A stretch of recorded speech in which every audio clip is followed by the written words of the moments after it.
байцгаана уу? Одмондар суугаас та бүхнийхээ амрыг мэдчилж байна. Хими элементүүдийг хэрхэн нээсэн бэ нэвтрүүлэг маань хүрэхэд бэлэн боллоо. За нэвтрүүлгийн хамтран ажиллагчаар цахим ирээдүйд хамтдаа G-Mobile компани болон чанарыг танд авчирна хүүхэд бидний ирээдүй Bekutan Kids Event гэж ажиллаж байна. Нэвтрүүлэг NTV Одмондар радио 107 83.3 GHz телефоноор та бүхэндээ хүрдэгэ. За өнөөдөр бэлгүүний маань ярих сэдэв бол харанхуй одод бүдгхэн улаан цэгүүд гэдэг сэдвээр ярьж өгнө. За Хятад улсын Ланжо хотоос физикч бэлгүүнтэйгээ яг одоо холбогдоод байна. Энэ өдрийн мэндийг хүргэе бэлгүүнэ. Өдрийн мэнд сайн байцгаана уу? Шинэ оны мэнд. Чин баг юуны оны анхны эхний дугаар хаа тий хоёулагийн.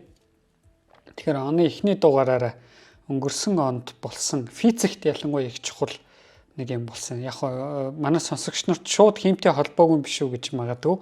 Гэтэ яг мэдээж тодорхой хэмжээнд холбоогүй л дээ. Гэтэ яг энэ тухай ярихгүй өнгөрч болохгүй юм чухал юмнууд болсон байгаа. За тэр нь юу вэ гэхээр яг ер нь бол урна битээр яг өнөөдрийн дугаарыг өмнө нь бэлдэж яхад оддын дотор хар нүх үүсэж болох уу гэсэн тийм сэдвээр ярьжсэн тийм. Нэгсэндээ тэр нь юу гэсэн үг вэ гэхээр бидний мэддэг бүх хими элементүүд бол оддын цөмд үүсдэг гэдгийг бид нар одоо бараг л нэрээ тангад ном шиг олон сонссон баг тийм. Зөндөл олон ярьлаа гэх. Тэгэхээр одод маань цөмийн нэгдэх урвалыг явуулдаг учраас хүнд элементүүдийг бүтээдэг. Тэгээд төмөр хүртэл хүнд элементийг бүтээдэг. За үүний дараа хэд шин одны тесрэлт ч юм уу эсвэл нейтрон оддын мөргөлдөөн зэрэг юм одон орны экстрим процессуудын улмаас бүр хүнд элементүүд, жишээ нь уран хүртэл элементүүд үүсдэг гэж зөндөө ярьсан. За гэтэл нөгөө талд бас ямар концепт байдаг вэ гэхээр од ингээл томроолын шүү дээ. Одоо нэг гэсэндээ анхны одод байгаа тийм үү. ертөнцийн хамгийн анхны одод бол айгүй аврах том одод гэж байх ёстой гэж ярьжсэн тий. Маш тийм аврах том одод байж явах ёстой. Тийм учраас нөгөө амьдралын нас нь бага байдаг. Од ер нь айгүй том болох тусмаа тогтургүй болчдөг гэж ярьжсэн. Тэгтэл зарим төрлийн одон орончууд физикч нар яг 100 орчим жилийн өмнө ямар санаануудыг гаргаж эхэлсэн бэ гэхээр од ингээл аврах том болол энэ тех тусмаа одны цөмрүүгээ дарж байгаа даралт нь ихсэлэн шүү дээ. Нэгсэндээ цөмд нь илүү их материал тэнцээ цуглараал гэсэн үг шүү дээ. Илүү нягттай цөм үүсэлэн. Тэгсээр байгаа тэн нэг юм threshold буюу одоо критик утга байна уу гэж асууж байгаа байхгүй. Юуны утга вэ гэхээр нөгөө од чинь ингэж томорсоор хагаад цөмд нь хар нүх үүсээд тэнгүүд нөгөө оддын цөмд үүссэн хар нүх чинь шууд одыгоо өөрлөгөө залгаад авчин шүү дээ. Тэ баг залгаад авчин. Тэгэхээр ертөнцид хамгийн анх үүссэн авраг том оддын цөмд хар нүх үүсээд одоо өстой нөгөө оддын цөмд хими элемент биш хар нүх үүсчихэж байгаа байхгүй. Хар нүх үүсээд тэр оддыг өөртөө шингээж өөрлөгөө шингээж гинэ татаж аваад тий одоо тэр чинь төвд нь хар нүх үүсч гадна байгаа плазмын давхаргуу нь од руугаа унах хэрэгтэй болно шүү дээ тий. Унах юм бол тэр яг үхээр хар нүх чинь томрно шүү дээ тэнцээ. Маш богино хугацаанд агуу хурдтай томорч эхэлнэ тийм. Агуу ингэж хурдтай томроод яг үхээр манай ертөнцид ийм супермассив одоо нэг хэд хүнд масстай хар нүхнүүд олон байх хэрэгтэй байна гэдэг иймэрхүү концепт маягийн таамагууд одоо арайч 100 биш юм аа нэг 50 гаруй жилийн өмнө гарч исэн байгаа юм. Гэтэ нөгөө талд яг одон орончид астрофизикчид энэ тооцоог хийж үзээд энэ бол ерөнхийдөө баг боломжгүй сценарио юм байна гэдгийг гаргасан. Гэхдээ энэ процесс өөрөө ямар юм үлдээсэн бэ гэхээр тэн чинь нэг юм санаа үлдээсэн байхгүй. Хар нүх гэдэг одоо ертөнцид хамгийн анх ямар нэгэн байдлаар ододтой зэрэг хар нүх үүссэн байж магадгүй байна гэсэн санаануудыг анх гаргаж эхэлсэн байна. За ингээд одоо орны шинжлэх ухааны хөгжлөө физик, астрофизик маань хөгжлөө тий. Тэгээд яасан гэхээр бид нар маш их хэмжээтэй одоо олон тооны гэсэн маш олон тооны хэд хүнд масстай хар нүхнүүдийг ажиглаж эхэлсэн. ертөнцийн даяар. За тэр хэд хүнд масстай хар нүхнүүдийг одоо ертөнцийн хоёулаа буцаагаад ухраачил та ертөнцийн эхлэл рүү аваач тий. Тэгэнгүүт тэр хүнд хар нүх масснуудын масс нь багассаар нэг утган дээр очих ёстой шүү дээ. Анх хар нүх үүссэн тэр мужаас бодох юм бол одоогийн энэ авраг хар нүхнүүд хэд хүнд масстай хар нүхнүүд одоо ертөнцид байх ёсгүй болчиход байдаг байхгүй юу? Тэр авраг хар нүхнүүд юусоо байх ёсгүй ертөнцид тийм амар том хар нүхнүүд байх ёсгүй болчиход байдаг. Тэгэхээр асуулт гарч ирж байгаа. Энэ хар нүхнүүдийг юу үүсгэсэн бол гэдэг асуулт гарч ирсэн. Яаж үүссэн бол гэдэг асуулт гарч ирсэн. За одоохондоо бол бид нар тайлбарыг мэдэхгүй. Гэхдээ өнгөрсөн жил James Webb Space телескопын маань хийсэн ажиглалтууд дээр нэг чухал ажиглалтыг хийсэн. За тэр юу гарч ирсэн бэ гэхээр Little Red Dots гэж байгаа бүдгхэн улаан цэгүүд гээ те. Тийм цэгүүдийг ажигласан байна л да.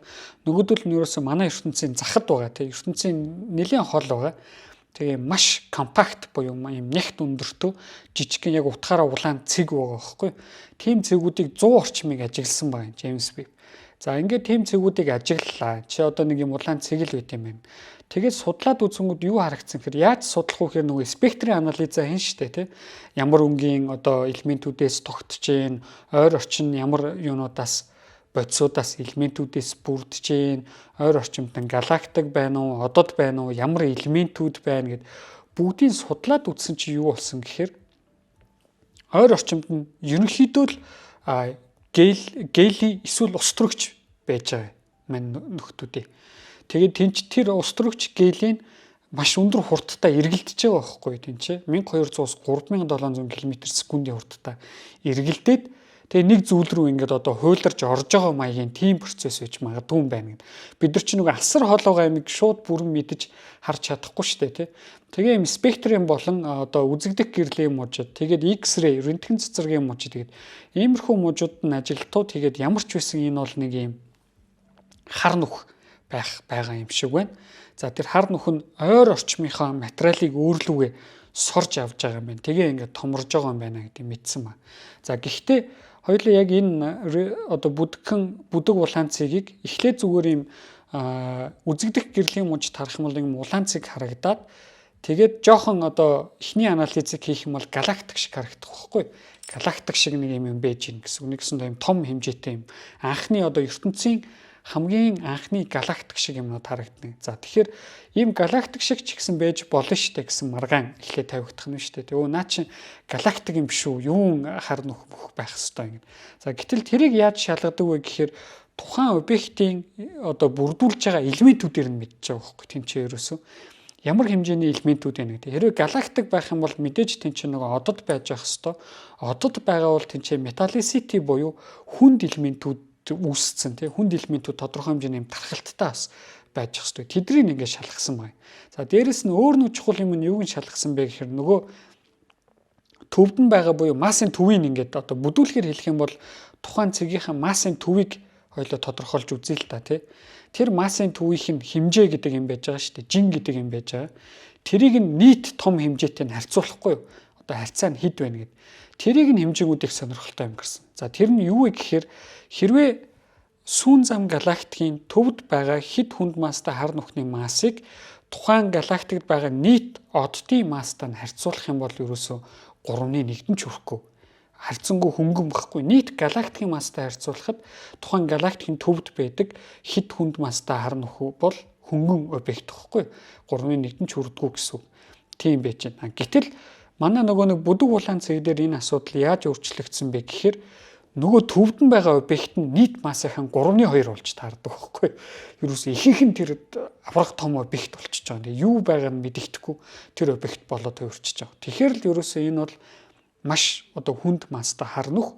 Тэгээ тойроод баахан гелийн ус төрөгч хуйлраад эргэлдээд унж байгаа ийм объект байх боломжтой юм байна гэдэг. За одоо бол хамгийн энэ хэмжилтэн дээр таарсан хамгийн сайн модель гэж байгаа юм л та. Яг бид нар бүрэн батлааг байгаа хамгийн сайн модель ингэж таарж байна. Тэгээ яг хуу хар нүхэн тэгвэл хэдийн масстай вэ гэх юм бол нэг 10 сая нарны масстай ч юм уу тий хэд хүнд масстай тийм хар нүхнүүд байж ах боломжтой.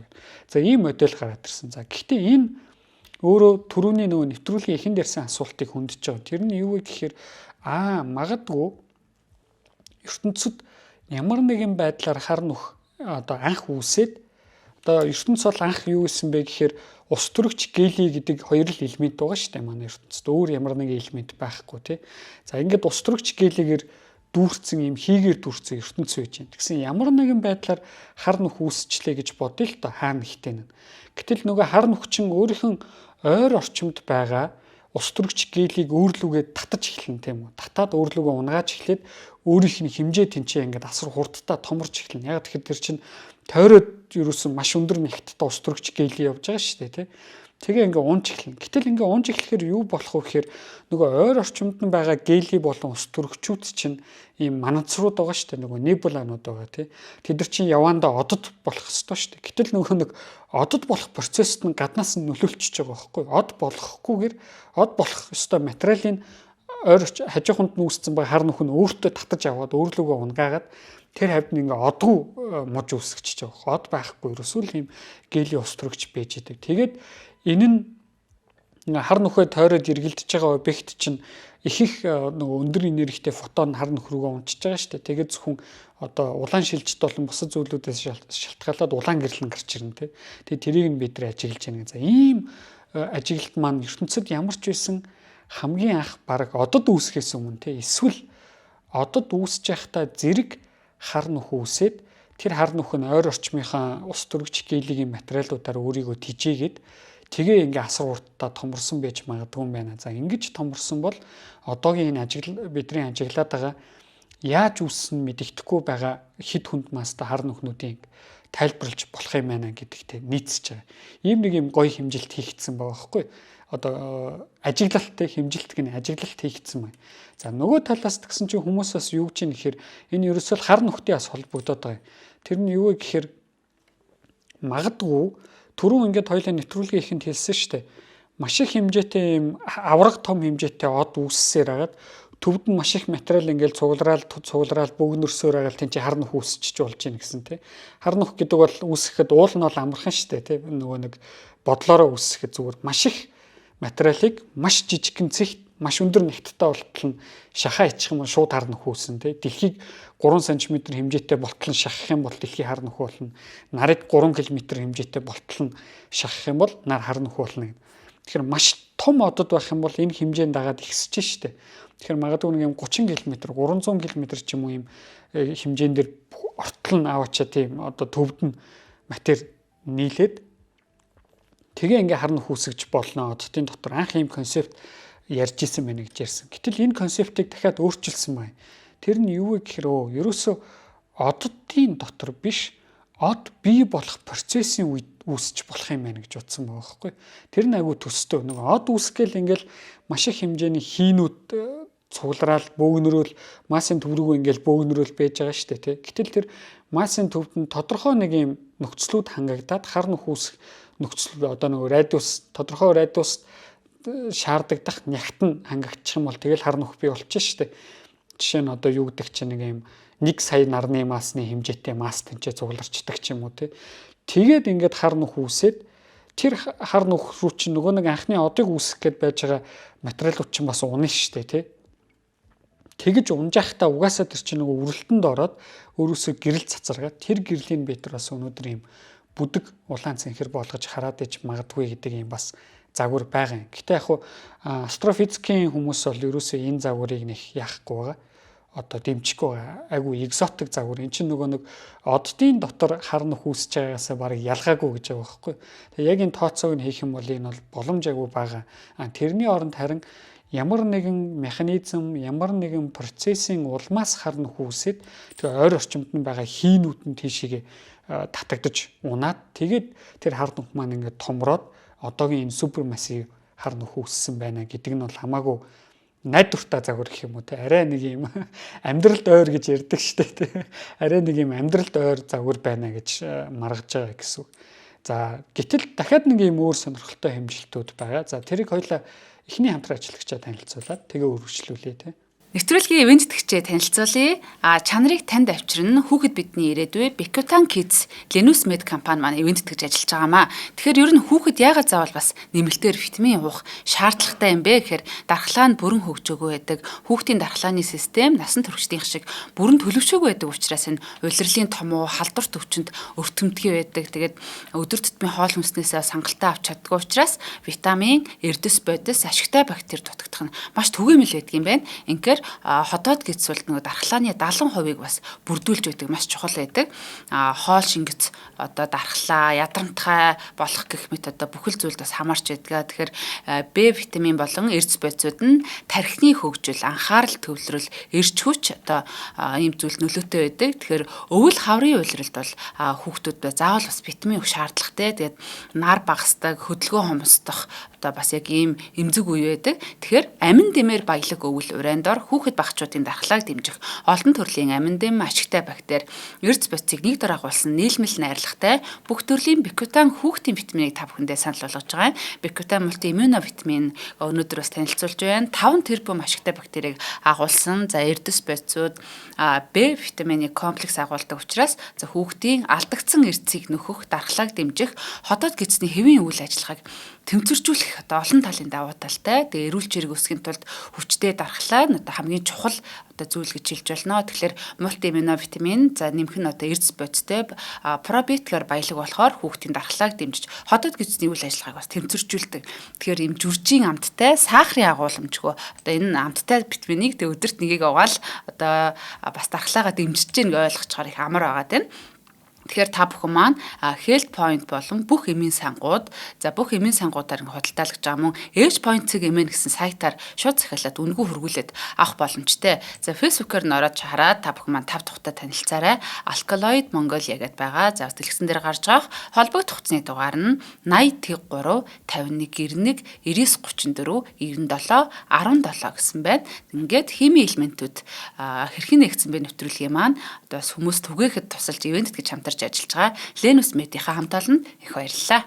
Яриалгоо эргээд ороход юу вэ гэхээр дараагийн хэмжилт нь юу вэ гэхээр за түрүүний яриануудыг баацах юм бол яачих байгаа юм те. Ямар ч гэсэн бүдэг улаан цэг гэдэг одоо нэр өгсөн байгаа юм. Одоо Джеймс Веббийн сүүлд хийсэн өнгөрсөн жил хийсэн хэмжилтүүд төр. За тэр нь бол ийм хид хүнд мастай хар нүхийг тойроод ус төрөгч гелийн эргэлдэж чинь. Тэгээд ингээд дотор нь унаад энийг маш одоо хид хүнд мастай аврах том хар нүхнүүд болгосон байна. Энэ бол бүр нөгөө ертөнцид анх одод үүсэж байхдаа зэрэг шахам болсон үйл явдал байна гэсэн юм таамагуд гарч ирээд явж байгаа. За тэгэхээр нэг гоё юм нь юу вэ гэхээр ертөнцид эхлээл одод үүсээл дараа нь одод сөнөөл тэгэл хар нүх үүсээл нэг юм бүх юм одоо нэг юм шууман дараалтаа биш байгаа байхгүй тий. Ерөөсөө тэнцээ нэг одод үүсэж хахад хажууд нь ямар нэгэн байдлаар нэг хар нүх бас үүсцэн л байсан байгаа байхгүй. Тэгээ харилцсан нэг нь нөгөөдөө нөлөөлөд тэнцээд үүссэн байна шүү дээ. Хөгжөөд явсан байна тий. Дээрэс нь юу вэ гэхээр энэ хид хүнд мастай хар нүхнүүд гэдэг объектууд чи ерөөсөө манай галактикийн эволюцид маш чухал нөлөөтэй байждаг. Тэгэхээр анх бас тэнцээ зэрэг үүсэхгүй бол манай ертөнцид галактикийн эволюц яаж явагдах нь вэ? Галактикт материал яаж цацагдах вэ гэдэг чиг сонирн болчтой байхгүй. Тэгэхээр бас л хар нүх гэдэг чинь ертөнцийн өөрийнх нь эволюцтай чухал нөлөөтэй объект болж хувирж байгаа юм. Зүгээр л нэг тэнцээ нэг ойр орчмынхаа хамаг ямиг өөрлөгөө татаал байж идэгүү те. Тэнцээ тодорхой хэмжээний нөлөөнүүдийг үзүүлж идэг ийм объект болж хувирж байгаа. За гэтэл нөгөө талд ямар бас нэг сонирхолтой хэмжилтүүд хийгдчихвэ гэдэг нь харанхуй од гэж байдаг. За харанх байдаг ч гэжтэй байх боломжтой гэж хэлэхгүй болохгүй. Байдаг гэх юм бол одоо нөгөө нэг шууд яатсан гэдэг ойлгож болно. Тэ харанхуй од гэдэг. За энэ нь юу гэхээр яг анх бол бүр концепт нь бас л хар нүхтэй холбоотой. 150 гаруй жилийн өмнө нөгөө Джон Митчелл гэдэг одоо орончид яжсан гэхээр бас нэг тодорхой одны хэмжээ томруулах юм бол тухайн одноос зүхтах хурд гэж байдаг тий. Одоо нөгөө дэлхийгээр бол сансрын 1-р хурд гэдэг шүү дээ. Дэлхийгээс зүхтаж гарах хурд.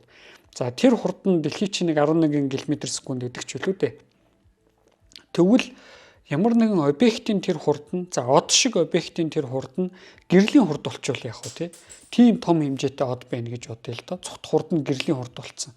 Тэгэх юм бол тэр одноос ямар нэгэн байдлаар гэрэл цацрах боломжгүй болчих шүү дээ. Цацрахад байгаа гэрэл нь буцаад өөр дөрөө унчих шүү дээ. Тэгэхээр юм харанхуй од харагдах байхгүй юу тэр. За Dark Star гэдэг ойлголт анх тэгж орж ирсэн байна. За тэр бол гэхдээ орчин үеийн бол бидний энэ нэрлээд байгаа хар нүх гэдэг объектын хамгийн анхны одоо Ньютоны физик дээрээс тулгуурлаж гаргаж ирсэн одоо semi classic таамаглал гэж хэлж болно.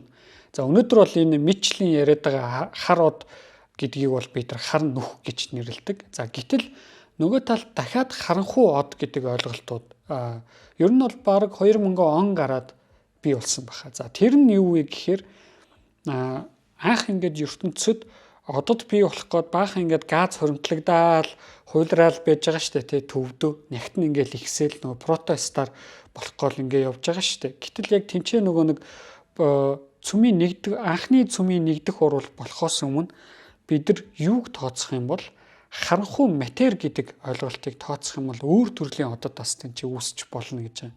За тэрийг нь өнөөдөр харанхуй шин төрлийн одоо энэ харанхуй од гэдэг ойлголт нь багхгүй.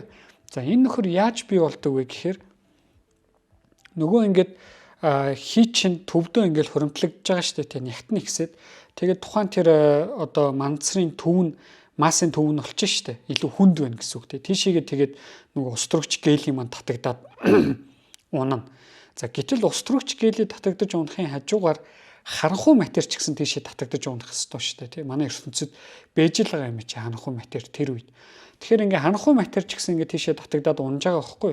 Гэтэл тийшээ татагдаад унахаар нөгөө хоёр ширхэг харанхуй материйн бөөм хоорондоо мөргөлдөөд тэгээ ингээ тэр чинь нөгөө ойртох тусам хоорондоо үргэлцэн штэ тий дулаан их ялгаруулна. Тэгээ юм энерги нэгсэн.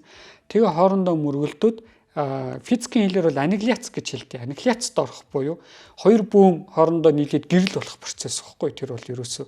За харанхуй матер дээр бол бүдүүлгээр ингэж төсөөлж болно. Нөгөө харанхуй материйн бөөмс нь хоорондоо үрэлтэд ороод тэгээ хоорондоо харилцан үйлчлэлт ороод аннигиляцд ороод тэгээ өөрөөсөө гэрэл гаргаж болно шүү дээ тий тэнцээ дулааны цацрагалтуудыг хийж болох واخгүй. Тэр нь ямар нэгэн байдлаар манай энгийн матертай ингэж давхар харилцан үйлчлэлт ордог болсон тий. Давхар тэд нар чинь нөгөө энгийн материтайгаа харилцан үйлчлэлт одоо нөгөө нэг зүгээр л кинематик үрэлтэнд хүртэл орж болно шүү дээ. Тэгээд тэнцээ дулаан ялгарч болно гэдэг ч юм. Ийм процессууд болж болно. За тэгвэл энэ процессыг зөвхөн одоо нэг юм жижиг манацрын хэмжээнд биш. Бүр ингээд манай нарнаас дор хаяж 10 сая дахин том хүнд масста тийм юмн дээр төсөөлье гэж байгаа байхгүй. Тэгхийн бол тийм хэмжээний материйн ердөө 0.1% харанхуй матер байхад бүгд төв рүүгээ ингээ хоримтлагдаад од болох гээд явж хахад од болохоос өмнө буюу нөгөө протестаар эхлэн штэ тий цүмийн урвал болоод яг тэрнээс өмнө харанхуй материуд нь аннигиляцд ороод тэгээд тодорхой дулаан өрөөсөө ялгаруулад од шиг харагддаг ийм объект дунд нь ингээд байх боломжтой гэсэн таамаглал гарсан байна. За энийг бол өнөөдөр яг харанхуй од гэж нэрлэдэг.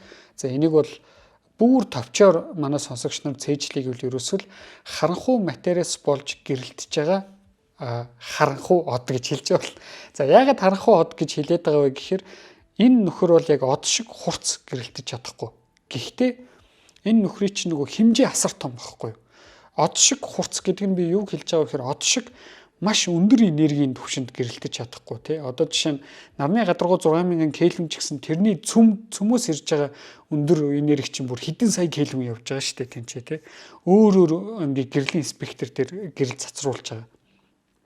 За тэгвэл энэ харанхуй од гэдэг нь яах вэ гэхээр эн чинь ингээд үрэлцээд дулаан авангууд хамгийн ихтэй л 100000 кельвиний дулаанд очино гэж байгаа байхгүй. За тэр бол яг манай нарны гадаргуугаас 2 дахин их байна тийм үү. Гэхдээ тэр чинь юу штэ цөмд нь манай нар шиг хэдэн сая кельвин үүсэхгүй тэнцээ. Ягаад тэгэхээр хэдэн сая үүсчих юм бол цөмд нь нөгөө нэг халуун цөмийн нэгдэх урвал бий болчих штэ.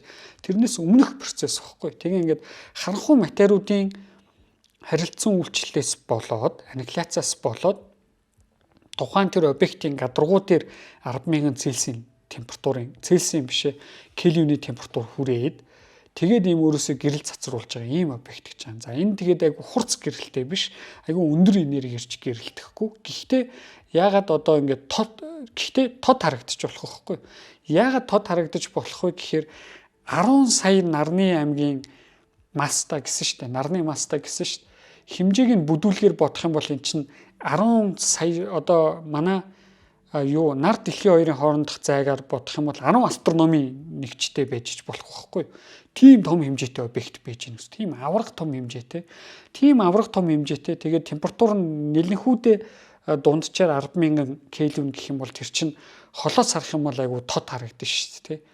Айгу хурц биш ч гэсэн юм тод харагдах байхгүй. Тэр харанхуй материалаас болж гэрэлтээд байна гэдэг нь.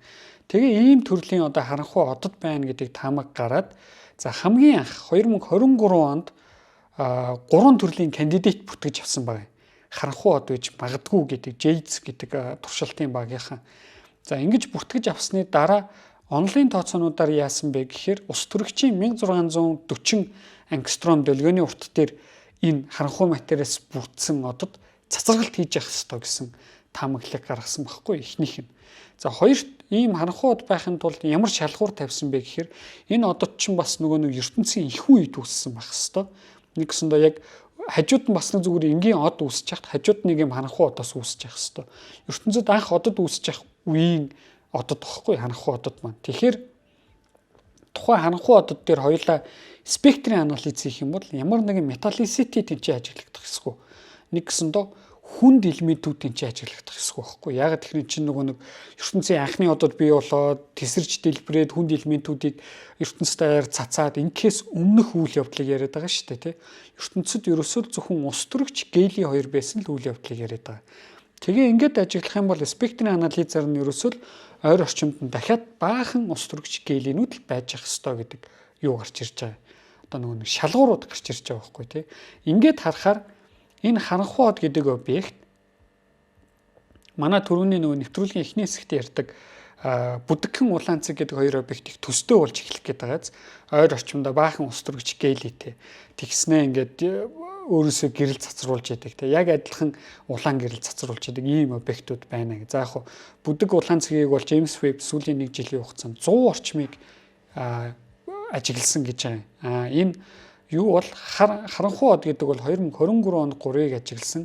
За сүүлд дахиж 3 нэмэгдсэн гэж. За нэг одоогоор 14 орчмыг л ажигласан гэж байгаа юм да. За гэтэл яг зүгээр нэг асуудал гарч байгаа. За ингээ харанхуй од ингээд байж байна. Ингээд гэрэлтлээгээр ингээ гой юмнууд боллоо. Тэгвэл ирээдүйд наа чи яах гэдэг асуулт гарч байгаа байхгүй. Ингээл харанхуй матер чигээрээ гэрэлтээд байна гэж байхгүй. Ягаад гэхээр ертөнц тэлж байгаа дээрэс нь ч нөгөө буцаад ус төрөгч гелийн тэнцээ төвлөрөх тусам ус төрөгч гелийн харанхуй материйн харилцан үйлчлэлээсээ дамгаалаад цөмийн нэг дэх уралд орно шүү дээ. Тэгээд тэнцээ одод үүсэх ёстой шүү дээ. Гэтэл энд нэг асуулт гарч ирнэ. Ямар асуулт гарч ирэх вэ гэхээр ус төрөгч гелийн маань ингээд хоорондоо нийлсээр хагаад протостаар үүсгээд од болгоод харанхуй матери өөртөө залгидаг ч юм уу яадан ямар нэгэн байдлаар байхгүй болох юм уу? Эсвэл эн чинь өөрөө маш их том хэмжээний матери ярьж байгаа шүү дээ. Энэ богино газар нэгтаршиж эхэлж байгаа маш их хэмжээний матери ярьж байгаа гэж байгаа байхгүй. Тэгэхээр юу болдог вүлээ? Маш жижигхэн газар маш их хэмжээний материйг нэгтруулаад авах юм бол хар нөхөх болно шүү дээ, тий.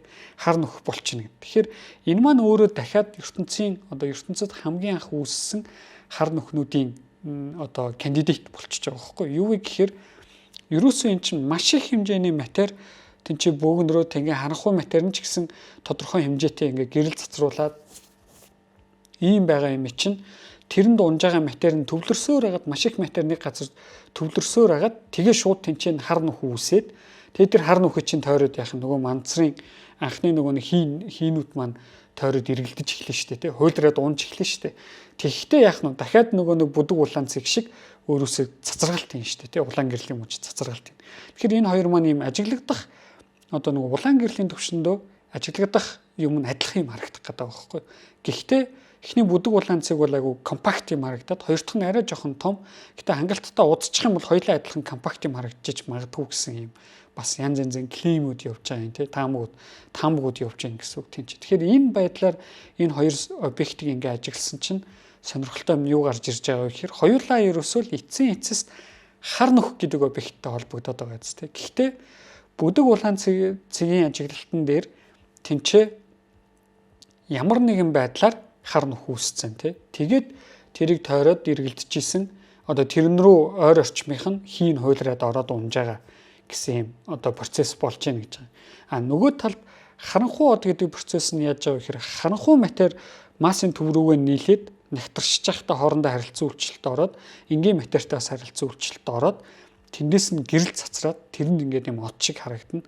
За энэ процесс удаан үргэлжлэх юм бол маш их матери тэнцээ төвлөрсөөр хагаад шууд тэнцээ хар нөх болоод тэгээ бусад матери өөртөө унгаагаад тэгээд тэр нь аажимдаа нөгөө хар нөхөн томроолын тэгсээр хагаад хид хүнд мастай хар нөхнүүд болно гэж. За хоёр дахь ажиглалт бол нөгөө харанхуй матери гэдэг объект нь үнэхээр байдаг бол одоогийн энэ хид хүнд мастай хар нөхнүүдийг үүслээс нь эхэлж тайлбарлах боломжтой болчихж байгаа байхгүй. Ингэж үүсээд ингэж томорсон байна гэж хэлж байна шүү дээ. За эхнийх нь бол нэг юм нь тодорхойгүй юм тийм үү. Наа чи нэг ямар нэгэн байдлаар юу яатсан хар нүх үүсцэн. Тэгээд гэхдээ ойр орчимд нь байгаа юунууд материуд тэр татагдж унаад томборч гинэ гэсэн ийм хоёр сценариог ярьж гэнэ гэсэн. За зарим судлаач нар бол бүр энэ хоёр чинь хоорондоо холбогдож магадгүй гэсэн юмнууд ярьж байгаа.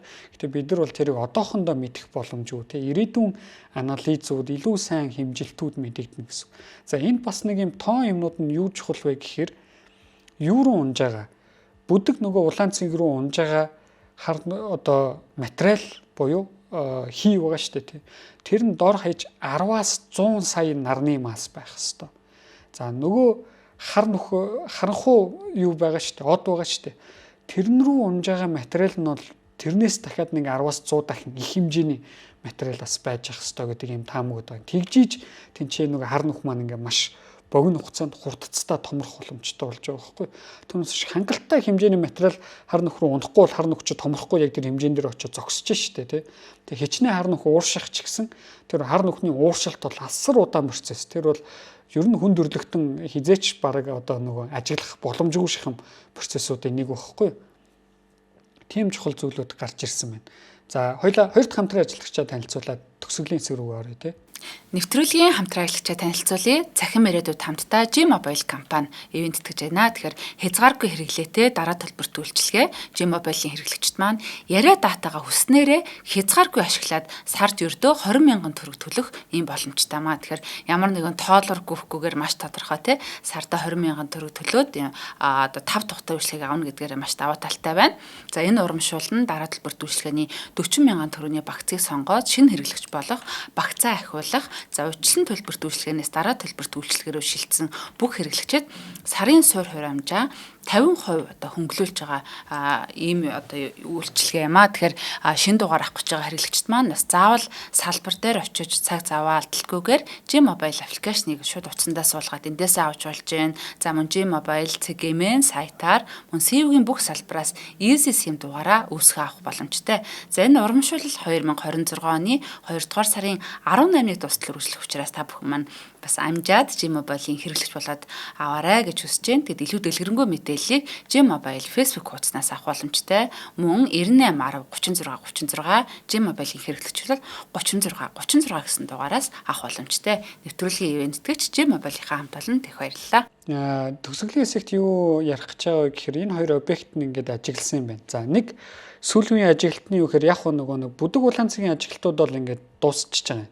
Дууссан буюу өдийг хүртэл ажигласан ажиглалт. Ямар ч ийм объект байна. Супермассив хэд хүнд мастай хар нүх болж байна. За энэгээр бол одоогийн хэд хүнд мастай хар нүхнүүд яаж одоогийн хэмжээндээ хүрсэн бэ гэдгийг тайлбарлаж болно. Гэхдээ тэр төвд нь үүссэн хар нүх нь яаж үүссэн бэ гэдгийг тайлбарлахад жоохон төвөгтэй байна гэдэг асуулт тавьж байгаа тий. Тэр нас давуу талаа. Шинжилгээнд ер нь ямар нэгэн байдлаар асуулт үлдээж л байвал гоё тий. Ямар нэг юм бүтэн тайлбар өгөх юм бол асуудалтай тэр ямар шашин биш. Шашин тэгдэм юм шиг. Шинжилгээнд бол тэгдэггүй үргэлж тэнцээ асуулт үлдчихийдэг. За дээрэс нь одоо нэг шинжилгээний нэг том зарчим бол шинжилгээний юунд ч 100% хариултгүй тий. Бидний ойлголт, бидний мэдлэг бол үргэлж шинжлэгдэж сайжирж явж байдаг зүйл. Түүнээс биш шууд энэ нь худлаа, энэ нь үнэн гэдэг ийм нэг экстрим юмыг тавихгүй. За энэ бол ямар ч байсан худлаа өдийг хүрэх судалгаагаар ингэсэн байна. Тэгэх тусмаа нэг худлаа зүйлүүдийн үнэн байх магадлал нь дагаад багасна шүү дээ тэр чинь тий. Тэгэл одоо магадлал нь бараг 10 хасах 3 зэрэгс баг болчих юм бол тэр чинь ерөнхийдөө энгийн хүний амьдралд бол шал худлаа юм болно шүү дээ тий. Одоо энгийн хүний гэдэг нь өдөр тутмын амьдралд бол худлаа юм болно гэсэн үг. За ийм асуулт одоо нэг бүдэг улаан цэг нь бол хар нүхнийхээ асуудлыг үлдээсэн байна гэсэн. За гэтэл нөгөө талд харанхуу одод гэдэг маань бас нэг асуудалтай учирсан. Тэр нь яасан гэхээр сүүлд дахиад 25 он тэр хоёр шинэ кандидат бүртгэж аваад тэгээд нөгөө шалгууруудаа тавихгүй юу? Юу гэлээ шалгуурууд нь эн чинь нэг улаан өнгөөр гэрэлж явах хэвээр ойр орчимд нь ус төрөгч гели байж явах хэвээр 1640 ангстромын долгионы урт дээр гэрэл цацруулж явах хэвээр гэд энэ шалгууруудаа тавьсан чинь баларсан. Яасан гэхээр ойр орчмоос нь хүчил төрөгч болоод нийцдэг байхгүй нөгөө нэг хар нүх рүү унж байгаа объектээс. За хүчил төрөгч буюу хүнд элемент болоод нийцэж гэнэ гэдэг чинь ерөөсөө л энэ ч яаж гэнэ гэсэн үг. Энэ хар нүх бол хожим хойно үүссэн байх магадaltaй болчихж байгаа. Нэг авраг одод үүссний дараа ингэж үүссэн байх магадaltaй болоод за тэр бүхэл яг ийм харанхуй од гэдэг объект байх боломжтой юу гүй юу гэдгийг дээр маргаан дагуулж байна гэсэн. Энэ бол өмнө нь бол ийм онлайн модель байсан. За тэгээд нөгөө нэг хүн төрөлхтөнд бол одоо ингэ шинжлэх ухааныг бүтээсэн хэдэн зуун жилийн хугацаанд ертөнцийн янз янзын объектууд, ертөнцийн үүслийг тайлбарладаг хэдэн зуун мянган онолууд байгаа. За тэр онлын таамаглалууд дундаас аль болох ихийг одоо нэг бид нар exclude хийн гэдэг буюу цавчаад байхгүй болгож ивэл зүгээр те. Тэгээ аль нь илүү үнэн бэ гэдэг илүү юм нарийн муж руу орж ивэл зүгээр байдаг. Тэгэхээр энэ харанхуй од гэдэг онлайн таамаглалыг бас үүсгэж эхэлж байгаа юм. За эн чинь ер нь нэг үнэн үгүй юу. Гэтэ үүсгэн гэдэг нь 100% үүсгэсэн гэсэн үг биш юм манайхаа. Магадгүй тэр хүчил төрөгчийг олж нээсэн ирээдүйд шал өөр нэг юм танин мэдхүн одоо объектыг бид нар олж нээсэн байхыг үүсэхгүй шүү дээ. Энд чинь ямар нэгэн зүйлийг олж нээн гэдэг бол ямар нэгэн байдлаар өмнөх зүйлийг батлаад дахиад шинэ зүйл рүү аваачихна. Үгүй бол шал өөр юм руу авчиждаг. Шал өөр бидний таамаглаагүй байсан зүйл рүү аваачдаг юм давуу талтай байгаа. Ерөөсөө шинжлэх ухаан ч гэсэн ямар нэгэн зүйлийг байхгүй эсвэл өөр гэдгийг батлана гэдэг чинь өөрөө давхар тийм шинэ мэдлэг үүсгэж идэг процесс байгаа байхгүй. Тэгэхээр ийм зүйл болцсон. Хүчил төрөгчтэйгээд кальц бас хажуугаас нь тэр эргэлдэж байгаа материалаас нь спектрийн анализаар илрүүлсэн гэсэн баха. Тэгэхээр нэг тийм чи асуудал үүсчихэж байгаа. За энэ яг юу байх боломжтой юу? Харанхуй матери байх, харанхуй од байх боломжтой юу, гүй юу гэдэг асуудлыг үүсгэсэн байна гэсэн. За харин нөгөө талд космологийн ялангуяа онлайн космологи хийдэг хүмүүс бас нэг юм гоё аргументтай байгаа. Тэр нь юу вэ гэхээр нөгөө бүдэг улаан цэг дээр гарч ирж байгаа уучлаарай. Юу байгаа штэ. Хар нүх байгаа штэ тий. Тэр бүдэг улаан цэг маань ингээд анх тэр хар нүхийг тойроод ирж байгаа. Тэр анхны хар нүх маань тэр хар нүх яаж үүссэн бэ гэдэг дээр бүр 70 хэдэн онд Стивен Хокинг хамгийн анх таамаглал төвшүүлсэн байхгүй. За гэхдээ Хокинг бас анхч биш байж магадгүй. Гэхдээ ер нь тэр үеэс эхэлсэн. Тэр нь юу гэхээр ертөнцийн анхдагч хар нүхнүүд гэдэг ойлголтууд байж болдог. За тэр яаж одоо ерөнхийдөө ямар үед үүсэх вэ гэхээр нөгөө ертөнцид анх инфляц бий болсон шүү дээ, тийм ертөнц маш богино хугацаанд асар хурдтай тэлсэн гэдэг юм зүйл байгаа. Ийм одоо сценарио байна. За тэр сценарийн үед тодорхой энэ квант нөхцлүүд хангагдчих юм бол ертөнцид хар нүх үүсэх боломжтой. Айгу микро хар нүхнүүд үүсээд маш жижигхэн микро хар нүхнүүд үүсэнгүүт тэр хар нүхнүүд маань ойр орчмынхон юг нөгөө нэг материалуудыг өөртөө сороод тэгээ ингээд томроод одоогийн супермассив хит хүнд мастай хар нүхнүүд болсон байх боломжтой гэдэг таамаглалууд байгаа. За энэ бүр анхдагч энэ хар нүхнүүдийн одоо хэмжилтүүд бол одоо ч хийгдэж идэг. Тэгээ бүр ийм массын утгууд байгаа. Одоо бүр ингээд ихэнх нь exclude болоод яг нэг манай нарнаас тэдэн мянгаас тэдэн сая дахин ч юм уу тийм массын утгуудтай хар нүхнүүд нь л одоо зөвхөн ажиглагдах боломжтой. Бусад массын утгуудтай хар нүхнүүд нь бүгд таамаглал нь одоо үүсэгдсэн гэсэн үг. Тэр таамаглалууд нь тэгээ ингээ байхгүй болсон юм. За надад болохоор энэ агуу гоё байхгүй. Яг тэгэхээр ертөнцид анхдагч хар нүхнүүд үүснэ гэхээр тэнцээ дахиад агуу сонирхолтой асуултууд бий болчдөг. Хар нүх гэдэг чинь өөрөө агуу сонио объект байгаа шүү дээ, тий. Тэгэхээр тэр хар нүх яаж үүсв? Яг ямар квант процессоос үүсв? Яаж томров? За тэдгээрийн популяц нь яаж манай ертөнцийн энэ эволюцид нөлөөлөв гэдэг агуу чухал асуултуудыг тавьж болдог. Тэгэхээр тэрэнд ингээд дэлгэрүүлээд хариулж болно гэсэн. За магадгүй бүр эдгээр хар нүхнүүд маань манай ертөнцид тархацсан нөгөө нэг химийн элементийн үйлэг системийн элементүүдийн маань тархалт байгаа шүү дээ, тий. Тэр нь тодорхой хэмжээнд нөлөөлсөн байх боломжтой юу гэдэг төртөл хариулт авах боломжтой байхгүй. Тэгэхээр ийм сонирхолтой зүйл болж хувирдаг гэсэн. Тэгэхээр яг хөө эцэст нь базаад хэлэх юм бол харанхуй одч бай, бүдэг улаан цэгч бай, хоёулаа анхдагч хар нүх гэдэг нэг юм руу ингээ холбогдох гээд байна, тий. Анх нэг юм хар нүх үүссэн байна. За бүр ирээдүйд холбогдох юм бол ямар гоё юм гарч ирж байгаа вэ гэхээр бид нэр бараг ингээ 50 жил, 60 жил яригдчихсэн энэ анхдагч хар нүхний шууд бус одоо ажиглалтуудыг хийж одоо бид нар амьд ахуудаа харж ийн гэсэн үг байхгүй. Тэрийг харчих юм бол бүр ирээдүйд нөгөө гравитацийн долгион бүртгэдэг багажуудаар тэрийг дахиж хэмжээ дахиад шинэ одоо ойлголтуудыг шинэ одоо нөгөө мэдлэгийн хүн төрөлхтний нөгөө мэдлэгийн түүхэн дахиад нэг юм шинэ бүлэг нэгдэх боломжтой болж байна. Тэгэхээр их сонирхолтой зүйл болсон байна өнгөрсөн жил. За баярлалаа. За маш сонирхолтой байлаа. Бэлгүүндээ их баярлалаа. За нэвтрүүлгийн хамтран ажиллагчаар цахим ирээдүйд хамтдаа G-Mobile болон чанарыг танд авчирна. Хүүхэд бидний ирээдүй Bikutan Kids ивент гэж ажиллаа. За нэвтрүүлэг NTV Одмондөр радио 107 83.3 гэсэн хотлогоноор та бүхэндээ хүрэлээ. За хамтдаа байсан үзэл сонсогч та бүхэндээ маш их баярлалаа. Дараагийнхаа дугаараар эргэн уулзцгаая. Баяртай. Нэвтрүүлгийг хүлээн авсан Нарны аймгийн монголчуудтай баярлалаа. Одмондөр сувг нь энэ мэдчлэн таны мэдхүү мянган нэвтрүүлгийг 2026 оны 7 сарын 1 хүртэл та бүхэндээ хүргэх юм. Их хэлээрээ шинжлэх ухаан танин мэдхүүг түгээхийн үлсэд нэгтгэх хүсвэл та бидэнд хандив өгөх боломжтой. Жилдээ ганцхан удаа 100 мянган төгрөгөөр биднийг дэмжснээр шинжлэх ухаан танин мэдхүйг түгээх энэ үйл хэрэг амжилттай үргэлжлэх юм. Одмондөр нэр дээрх Удаагийн банкны дансага 4191 Тэг 4518. Та 100,000 төгрөгөө шилжүүлэхдээ гүйлгийн утга дээр нь өөрийн нэр болон утасны дугаараа заавал бичээрэй. 100,000 төгрөг хандалснаар Одмондөр сувгийн алтан гишүүн болох юм а. Шинжлэх ухаан танин мэдхгүй Монголд ялах болтугай.